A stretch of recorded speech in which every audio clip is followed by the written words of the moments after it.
નમસ્તે મિત્રો.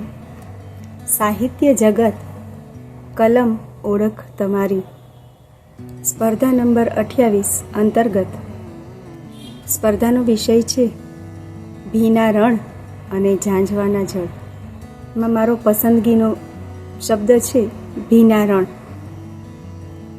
તો મૌલિક અછાંદસ રચના રજૂ કરું છું. કવિતા છે જેનું શીર્ષક છે તૃષ્ણા. તો આ કવિતા પ્રસ્તુત છે. તૃષ્ણા દોડે મૃગજળ ભણી, તૃષ્ણા દોડે મૃગજળ ભણી, ભીના રણમાં પ્યાસ લણી. તૃષ્ણા દોડે મૃગજળ ભણી, ભીના રણમાં પ્યાસ લણી. ઝાંઝવાના જળ મન આકર્ષે, પગલે પગલે આશ ઘણી. ઝાંઝવાના જળ મન આકર્ષે, પગલે પગલે આશ ઘણી.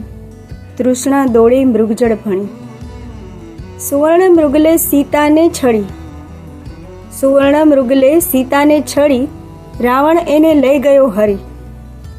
કામ ન આવી લક્ષ્મણ રેખા, મૃગ તૃષ્ણાએ માયા કરી. કામ ન આવી લક્ષ્મણ રેખા, મૃગ તૃષ્ણાએ માયા કરી.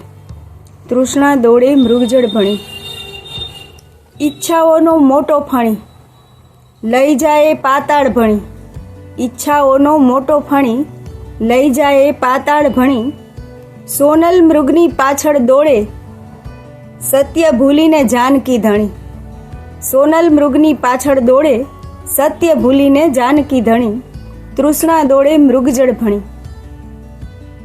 વિનાશ કાળે મતી બગડી, ને સોનાની લંકા બળી. વિનાશ કાળે મતી બગડી, ને સોનાની લંકા બળી. રાવણને તૃષ્ણાએ માર્યો, રાવણને તૃષ્ણાએ માર્યો. તૃષ્ણા સૌને ભારે પડી. તૃષ્ણા દોડે મૃગજળ ભણી, ભીના રણમાં પ્યાસ લણી. જામનગરથી હું રૂપલ સંઘવી બાહેંધરી આપું છું કે આ રચના મારી મૌલિક અને અપ્રકાશિત રચના છે. અસ્તુ.